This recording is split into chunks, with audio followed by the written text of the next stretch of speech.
乌军1天之内炸毁俄本土多地高价值目标，喀山国际机场暂停所有航班。库尔斯克今日战报，部分1009团俄军士兵被包围，即将被全歼。美中情局警告，普京酝酿夺回库尔斯克之战。乌军28旅用便携式防空系统击落俄军苏25战机。俄军夺取梅梅里克，与乌军59旅激战卡利诺夫村。精彩资讯即将开始。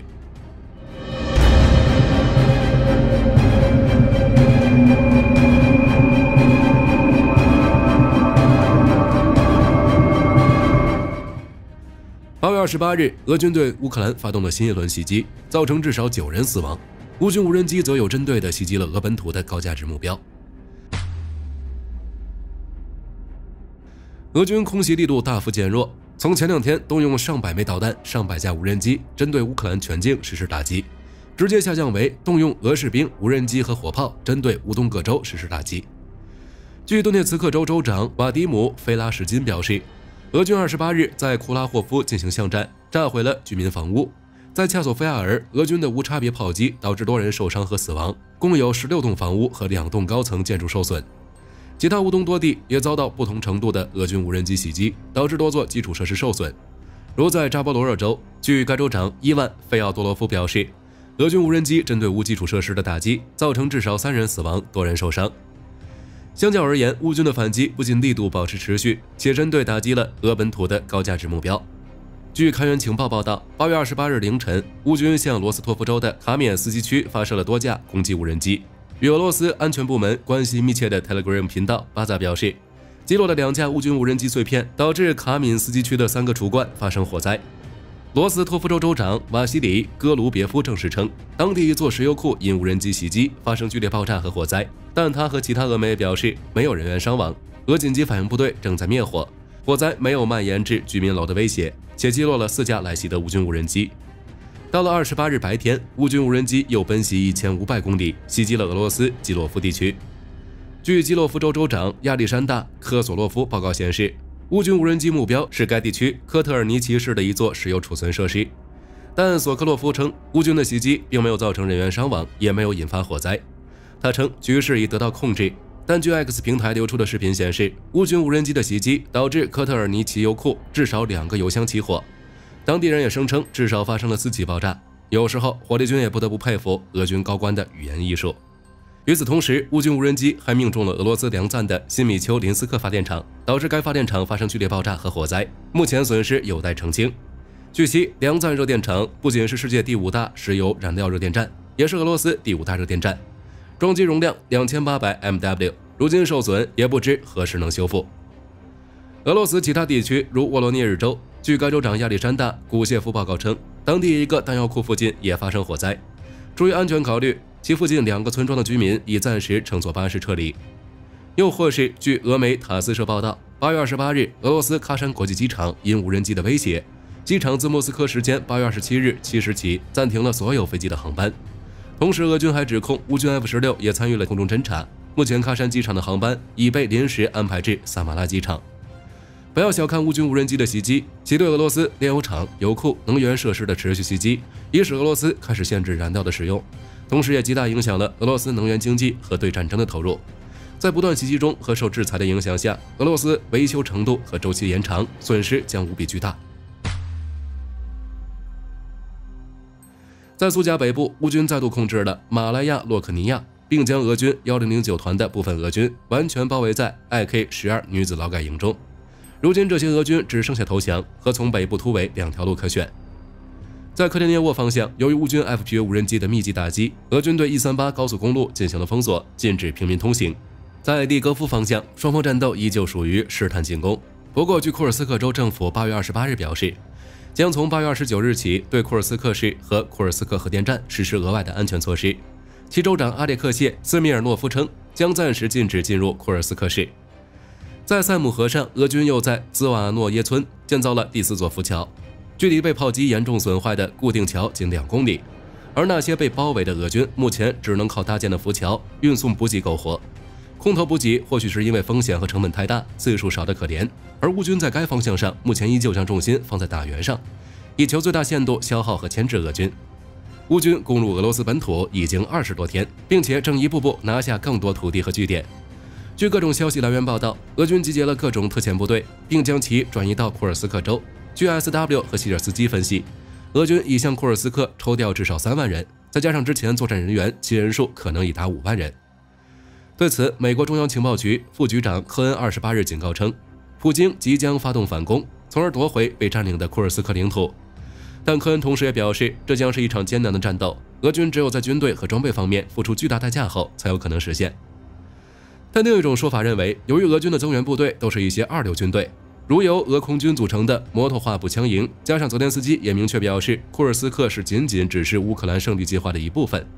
因此，第二种说法认为，普京是在赌乌克兰不会把精锐放在库尔斯克地区，俄军在库尔斯克的反攻不会过于艰难，其重心依旧是红军村，依旧是乌东。而火力军的说法依旧认为克里米亚和刻赤大桥会是乌克兰胜利计划的另一部分。按照泽连斯基的说法，该计划将于9月提交美国审核。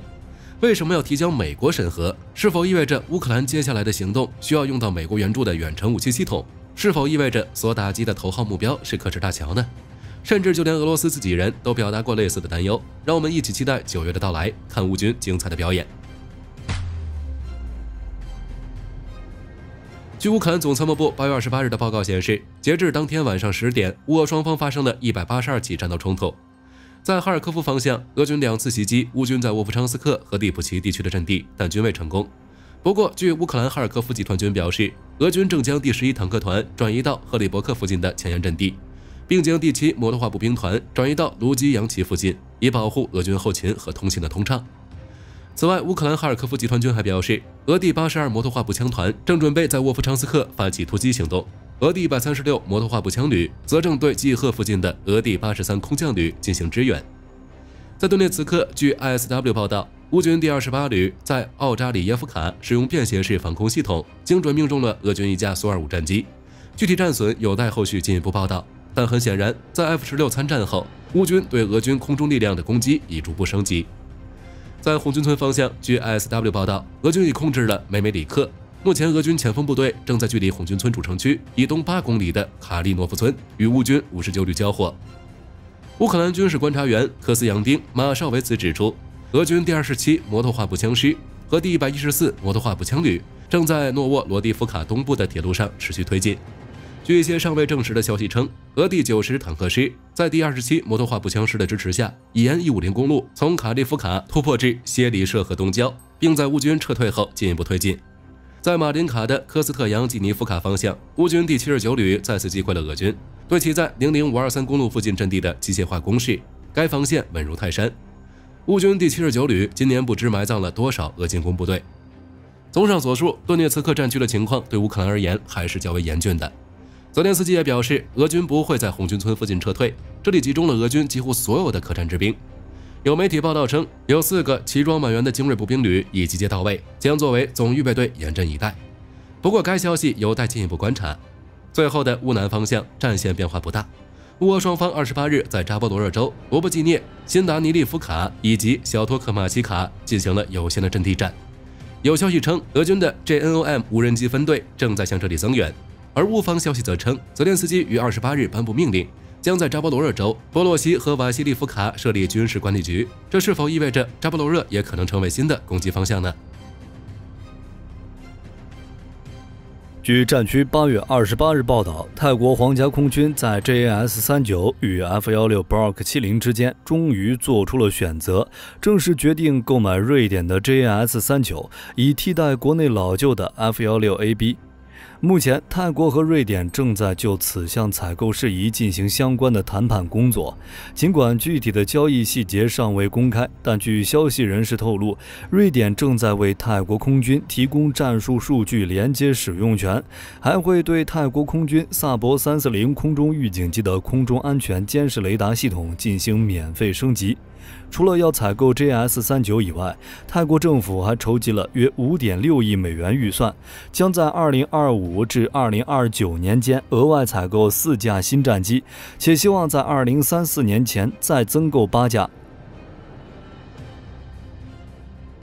据保加利亚军事网8月26日报道，哈萨克斯坦防空部队从俄罗斯新接收了6架苏 30SM 多用途战斗机，这些战斗机已被分配到吉姆肯特的第602空军基地。据悉，从2014年开始，哈萨克斯坦就开始持续向俄罗斯采购苏 30SM， 而此次交付的6架仅是两国去年合约中的一部分。2023年底，哈萨克斯坦向俄罗斯采购了10架苏 30SM， 除去此次交付的6架，剩余4架将会在今年年底交付。目前，哈萨克斯坦拥有的苏 30SM 数量已达30架，它们将取代该国去年11月退役的米格29，与国内其他战机一起执行空中任务。值得一提的是，法国曾向哈萨克斯坦表示愿意为其供应阵风战斗机，但哈萨克斯坦仍然选择继续采购苏 30SM。据美国国防新闻8月27日报道，北约支持和采购局与比利时水下无人机生产商签署了一份价值6700万美元的合同，将向荷兰和比利时提供能够查找和清除海军水雷的水下机器人，具体数量尚未公布。早在2022年 EXALE 就已经在比利时奥斯坦德建立了一条生产线，为两国海军制造不同的无人机，以升级各自的水雷对抗能力。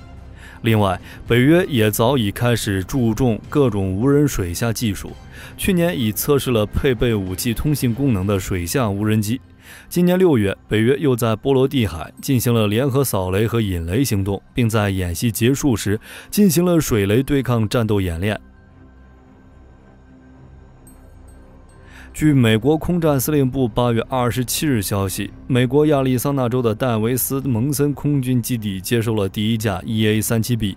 目前该飞机被分配到第55电子战大队，将由第43电子战中队驾驶。按照美军计划，总计将购买10架 EA-37B， 第1架也就是已经被接收的这架将用于飞行员培训，第2架 EA-37B 预计将在今年年底前接收，2025年还会接收5架。据美国国务院消息，美国与澳大利亚达成了一项新协议，将向其提供必要的技术和后勤支持，以确保 H-64 阿帕奇直升机的正常运行。这项协议的总价值约3亿美元。除此之外，美国还准备向澳大利亚出售29架阿帕奇直升机，以及发动机、雷达导弹系统和通信装置等设备，总价值约30亿澳元。值得一提的是，今年8月8日，澳大利亚曾向美国建议购买 B-21 轰炸机，并表示只要此项交易达成，便允许美国在澳本土部署该战机。美官员当时并没有给予明确回应，不过却在几天后向澳大利亚出售了350枚标枪导弹。据美国国防博客8月28日报道，波兰开发出了一款新型无人机，据悉它的重量仅有1公斤，完全可以放进士兵背包，而不影响其他作战行动。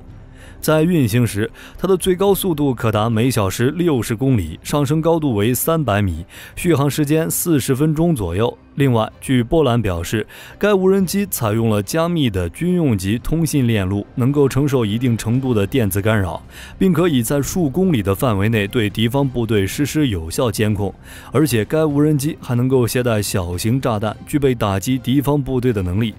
除此之外，该无人机还集成了其他创新技术，如可用作红外标记、部署烟雾，甚至允许集群操作。多个无人机可组成一个机队，共同执行一项复杂的任务。其中部分无人机可用于侦察敌人行动，剩余无人机则可装载弹药打击敌人。按照波兰计划，未来该无人机还可能会配备温压弹头、破片弹头等，来提升现有的打击能力。根据俄罗斯媒体报道，苏丹允许俄罗斯继续在红海沿岸建立后勤设施，同时还可以驻扎4艘海军舰艇，包括核动力潜艇。另外，还有一支人数不超300人的特遣部队。其实，这项协议是俄罗斯与苏丹前政府签署的，但由于各种原因一直处于搁置状态。不过，苏丹现政府依旧承认协议有效。据美空军第18联队26日消息，驻防加手纳基地的4架 F-15C 战机已于24日返回美国，结束了在日本数十年的空防任务。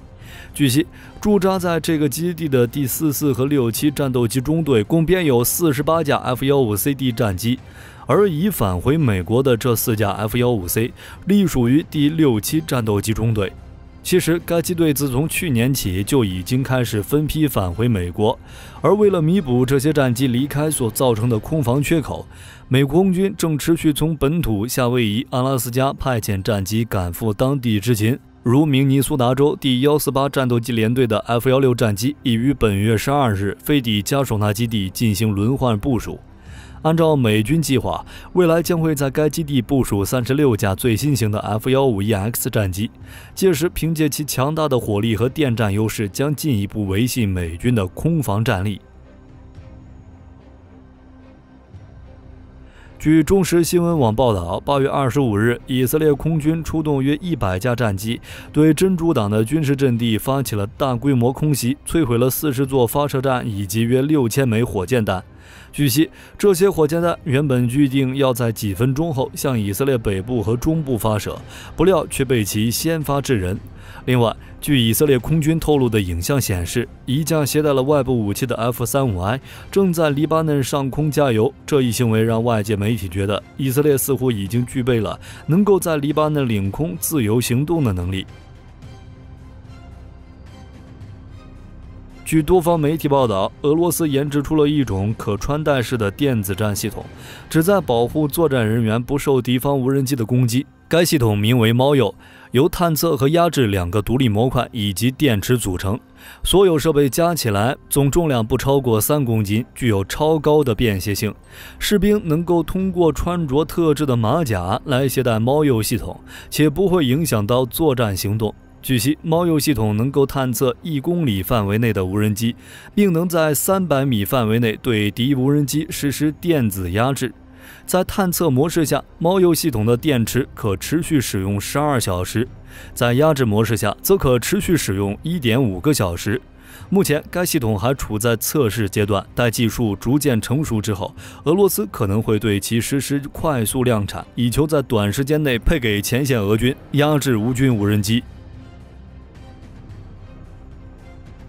据韩联社报道，美韩于8月26日至9月7日在韩国东部海域举行双龙24两栖登陆联演。韩联社称，此次联演的方式与以往大不相同，不再是美韩分别指挥各自的部队进行协调作战，而是由美韩陆战队组成联合指挥部，共同主导这次演习。此外，韩联社还表示，这次军演的规模是近年来美韩联演最大的一次。在舰艇方面，出动了2栖突击舰独岛号、马罗多号、2栖突击舰全师号等40余艘舰艇。在战机方面，出动了 F-35B 战机、MUH-1战机、C-130运输机等40余架战机。在两栖作战方面，出动了2栖战斗车以及40余辆两栖突击车。值得注意的是，韩国于去年9月成立的无人机作战司令部也首度部署无人机参与到此次联演训练中。据中时新闻网8月28日报道，美太平洋空军、澳大利亚皇家空军、法国空天军在巴布亚新几内亚举行了太平洋天使24联演。与以往的军事联演有所不同，此次演练旨在应对非传统安全威胁，如气候灾变、公共危机等。演练内容主要包括人道主义救援和灾害防救。另外，美太平洋空军还表示，美澳法3国已派遣军事技术专家在巴布亚新几内亚举办专家讲座与培训课程，并通过模拟各种危险场景，协助巴布亚新几内亚军方提升紧急应变与救灾能力。8月28日，美国媒体报道，以色列国防军在多个地区开展大规模军事行动，包括约旦河西岸、杰宁、图德凯尔姆等城市。这是以军在该地区史上最大规模的军事行动。杰宁市长卡麦德·阿布鲁伯在媒体上表示，以色列出动军队包围了该城市，并且还炸毁了多个基础设施。约旦河西岸的巴勒斯坦卫生部门表示，以军封锁了道路，并包围了城市内的其他医疗设施。杰哈德下属的圣城旅杰宁营表示，正在与以色列国防军展开激烈冲突，双方进行了交火。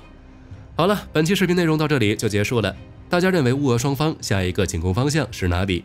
红军村、克什大桥还是扎波罗热？欢迎在评论区留言。我是火力军，下期再见。